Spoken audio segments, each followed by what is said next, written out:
بسم اللہ الرحمن الرحیم۔ جی این اسٹوری دیکھنے والے تمام دوستوں کو السلام علیکم۔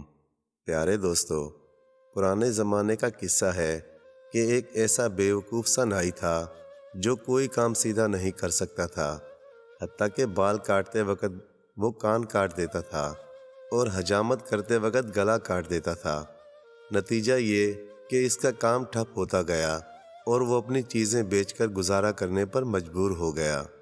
رفتہ رفتہ ایسا وقت آیا کہ اس کے گھر میں صرف دو چیزیں باقی بچیں، اس کا استرا اور اس کی بیوی، اور یہ فیصلہ کرنا دشوار تھا کہ ان میں سے زیادہ تیز کون ہے۔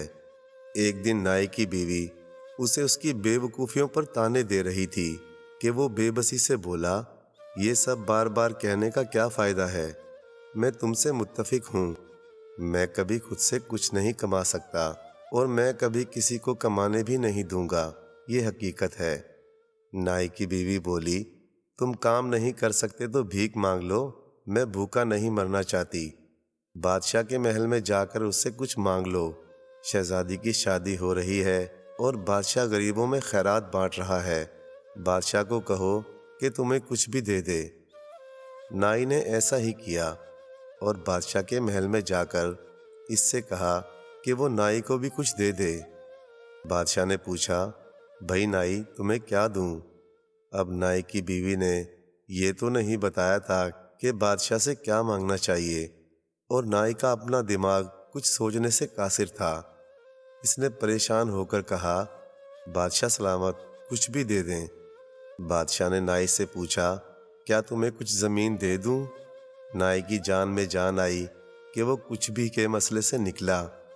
وہ بولا، ہاں کوئی بھی زمین دے دیں۔ بادشاہ نے اسے شہر سے باہر ایک اجڑی ہوئی زمین دے دی۔ نائی گھر واپس پہنچا تو بیوی نے پوچھا، تمہیں کیا ملا بادشاہ سلامت سے؟ جلدی دو تاکہ میں روٹی خرید کر لاؤں۔ نائی نے اپنی بیوی کو زمین کا بتایا تو وہ آگ بگولا ہو گئی اور اسے خوب ڈانٹا کہ ایسی غیر آباد زمین ہمارے کس کام کی؟ نائی بولا، لیکن زمین تو زمین ہے، وہ کہیں نہیں جائے گی اور ہمارے پاس ہمیشہ رہے گی۔ کیا تم سے زیادہ بے وقوف کوئی دوسرا ہے؟ زمین کا کیا فائدہ اگر ہم اس میں کاشت نہ کر سکیں؟ کیا تمہارے پاس ہل چلانے کے لیے بیل ہیں؟ نائی کی بیوی گھرائی۔ نائی منہ لٹکا کر بیٹھ گیا، مگر چالاک بیوی سوچنے لگی کہ کیا کرے۔ آخر اس نے ایک منصوبہ بنایا اور نائی کو لے کر اپنی زمین پر چلی گئی۔ اس کے بعد اس نے نائی کو کہا کہ وہ بھی اس کی نقل کرے۔ وہ خود غور سے جگہ جگہ زمین کو دیکھنے لگی، مگر جیسے ہی کوئی آدمی ان کے قریب آتا تو وہ ایسے بیٹھ جاتی جیسے کچھ بھی نہ کر رہی ہو۔ اس زمین کے قریب ہی جنگل میں 7 چور رہتے تھے۔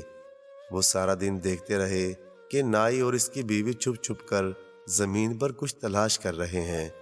شام ڈھلے ایک چور نائی کے پاس گیا اور اس سے پوچھنے کی کوشش کرنے لگا کہ وہ زمین میں کیا تلاش کر رہے ہیں۔ نائی کی بیوی نے پہلے تو کچھ دیر ٹال مٹول کی، پھر گویا تھک ہار کر کہنے لگی، یہ زمین میرے دادا کی ہے، انہوں نے یہاں سونے کی اشرفیوں کی 5 دیگیں دفن کی تھیں، مگر ہمیں ان کی صحیح جگہ بتانے سے پہلے ہی فوت ہو گئے۔ اب ہم وہ دیگیں تلاش کر رہے ہیں، تم کسی کو یہ بات مت بتانا، ورنہ وہ دیگیں تلاش کر کے لے جائے گا اور ہم محروم رہ جائیں گے۔ چور نے وعدہ کیا کہ وہ کسی کو نہیں بتائے گا، مگر شام ڈھلے جب نائی اور اس کی بیوی گھر واپس گئے تو چور اپنے ساتھیوں کو لے آیا اور 7 چوروں نے مل کر اپنے بیلوں سے ہل چلا چلا کر خزانہ تلاش کرنے لگے۔ صبح تک کھیتوں کی ایسی حالت ہو گئی جیسے اس میں 7 مرتبہ ہل چلا دیا گیا ہو، مگر انہیں وہاں کچھ نہ ملا۔ اگلی صبح نائی کی بیوی نے سارے کھیتوں میں ہل چلا دیکھا تو بہت خوش ہوئی۔ وہ بیج ادھار لائی اور زمین میں بو دیے۔ ہل بہت اچھا چلا تھا تو فصل بھی بہت اچھی ہوئی۔ نائی کی بیوی نے تمام قرضے چکا دیے اور پھر بھی اسے اتنے پیسے بچ گئے کہ اس نے کچھ سونا خریدا اور ایک مٹکے میں چھپا دیا۔ چوروں نے جب یہ دیکھا تو انہیں بہت غصہ آیا۔ وہ نائی کے گھر گئے اور اس سے کہنے لگے، ہمیں فصل میں سے ہمارا حصہ دو۔ کیونکہ زمین میں ہل تو ہم نے چلایا تھا۔ نائی کی بیوی ہنسی، میں نے تمہیں بتایا تو تھا کہ زمین میں سونا ہے، لیکن تمہیں وہ نہیں ملا۔ اب وہ سونا میں نے گھر میں ایک مٹکے میں چھپایا ہوا ہے، لیکن تمہیں نہیں ملے گا۔ چوروں نے کہا، تم سیدھے طریقے سے ہمارا سونا ہمیں نہیں دو گے تو ہم خود لے لیں گے، آج رات دیکھ لینا۔ نائی کی بیوی نے پھر انکار کیا اور چور واپس چلے گئے، لیکن ایک چور گھر میں چھپ گیا تاکہ رات کو وہ اپنے ساتھیوں کے لیے دروازہ کھول دے۔ نائی کی بیوی نے اپنی ایک آنکھ کے گوشے سے اسے چھپتے ہوئے دیکھ لیا تھا۔ نائی چوروں سے بہت ڈرا ہوا تھا۔ اس نے اپنی بیوی سے پوچھا، تم نے سونا کہاں چھپایا ہے؟ بیوی بولی، ایسی جگہ چھپایا ہے کہ وہ کسی کو نہیں ملے گا۔ باہر کے دروازے کے ساتھ رکھے مٹکے میں مٹھائیوں کے نیچے چھپا دیا ہے۔ چور یہ سن کر بہت خوش ہوا۔ آدھی رات کو وہ اپنی کمین گاہ سے نکلا اور مٹکا لے کر رفو چکر ہو گیا۔ سب چور مل کر باہر جنگل میں پہنچے اور مال بانٹنے کی تیاری کرنے لگے۔ مٹکا لانے والا چور کہنے لگا، نائی کی بیوی نے بتایا تھا کہ سونے کے اوپر مٹھائیاں رکھی ہیں تاکہ کسی کو شبہ نہ ہو۔ پہلے مٹھائی بانٹ کر کھا لیتے ہیں، پھر سونا بانٹیں گے۔ جنگل میں گپ اندھیرا تھا۔ چوروں نے مٹکے میں سے ٹٹول ٹٹول کر مٹھائیاں نکالیں اور کھانے کو منہ میں ڈالیں اور ساتھ ہی تھو تھو کر کے تھوکنے لگے۔ نائی کی بیوی نے مٹکے میں مٹھائی کے بجائے کوئلے ڈال رکھے تھے۔ سب چوروں کو بہت غصہ چڑھا۔ اگلی صبح وہ نائی کے گھر پہنچے اور فصل میں سے اپنا حصہ مانگنے لگے۔ نائی کی بیوی ان کی شکلیں دیکھ کر ہنسنے لگی تو وہ بولے، تم نے 2 مرتبہ ہمیں بیوقوف بنایا ہے، اب تمہاری باری ہے۔ یہ کہہ کر وہ تن تناتے ہوئے چلے گئے۔ ایک گاؤں میں ایک کسان رہتا تھا۔ وہ صبح سے شام تک کھیتوں میں کام کرتا تھا، کھیتوں کی مکمل پہرے داری کرتا تھا، مگر جب فصل پک کر تیار ہو جاتی تو گاؤں کا سردار اس کی ساری فصل زبردستی لیتا اور اسے تھوڑا سا حصہ دے دیتا۔ کسان اور اس کی بیوی بڑی مشکل سے گزارا کر رہے تھے۔ ایک دن کسان کھیت میں کھدائی کر رہا تھا۔ بے خیالی میں وہ زیادہ زمین کھود گیا۔ اچانک ہی اسے محسوس ہوا کہ زمین کے اندر کچھ ہے۔ اس نے بڑی مشکل سے وہاں سے ایک صندوق نکالا۔ وہ بڑا حیران ہوا۔ اس نے صندوق کھولا۔ اس کی خوشی کی کوئی انتہا نہ رہی۔ صندوق ہیرے اور جواہرات سے بھرا ہوا تھا۔ اس نے سوچا کہ اس بات کا علم گاؤں کے سردار کو نہیں ہونا چاہیے، ورنہ وہ اس کو زبردستی چھین لے گا۔ وہ خزانے کو چھپتے چھپا کر گھر لے گیا۔ اس نے اپنی بیوی سے پوچھا، اس دولت کو کہاں چھپایا جائے؟ بیوی نے جواب دیا، اس کو ہم صحن میں دفن کر دیتے ہیں۔ کسان نے ایسا ہی کیا۔ کچھ دیر بعد اس کی بیوی کہنے لگی، میں پانی بھرنے جا رہی ہوں۔ بیوی کے جانے کے بعد کسان سوچ میں پڑ گیا۔ وہ اپنے دل میں کہنے لگا کہ میری بیوی اس دولت کا ذکر دوسری عورتوں سے ضرور کرے گی اور پھر اس راز کا علم سردار کو بھی ہو جائے گا۔ یہ خیال آتے ہی کسان اٹھا اور ہیروں سے بھرا ہوا صندوق صحن سے نکالا اور گھر سے باہر ایک خفیہ جگہ میں دفن کر دیا اور واپس گھر آ گیا۔ جب اس کی بیوی گھر آئی تو اس نے سنجیدگی سے کہا، کل ہم جنگل سے مچھلیاں پکڑ کر لائیں گے۔ بیوی نے حیران ہو کر کہا، مچھلیاں اور جنگل سے؟ خوشی سے تمہارا تو دماغ خراب نہیں ہو گیا؟ کسان مسکرا کر بولا، کل جب تم جنگل جاؤ گی تو خود دیکھ لینا۔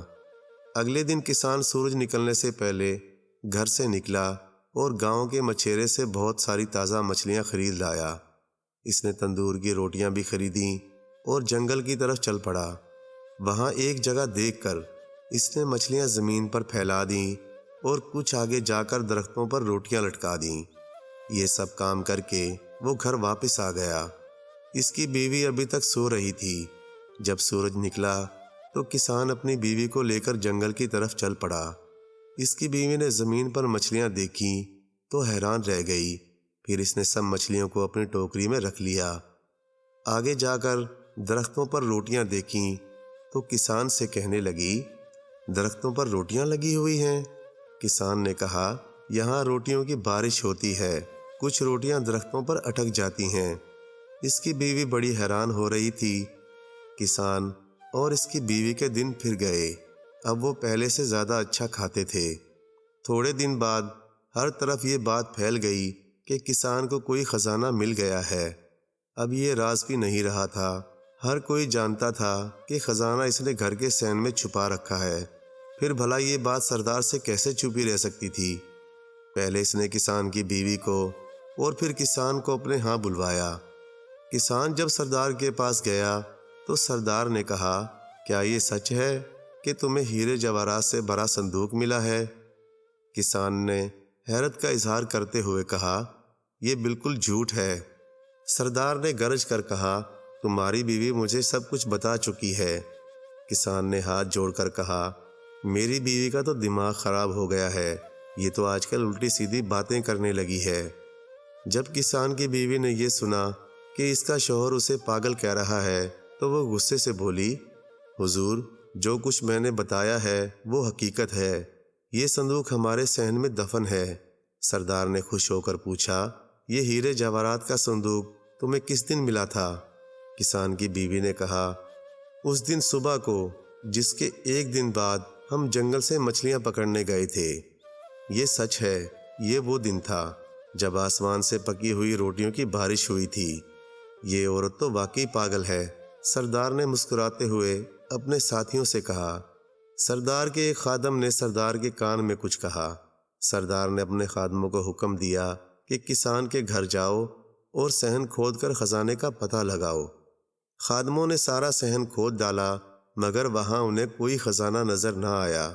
وہ سب واپس چلے گئے۔ یوں غریب کسان اپنی عقل مندی سے نہ صرف ظالم سردار کے ظلم سے بچ گیا بلکہ اس نے اپنا خزانہ بھی بچا لیا۔ پیارے دوستو، کہانی اچھے لگے تو لائک کریں اور مزید اسی طرح کی قصے کہانیاں دیکھنے کے لیے دیکھتے رہیں جی این اسٹوری ٹی وی۔ جزاک اللہ۔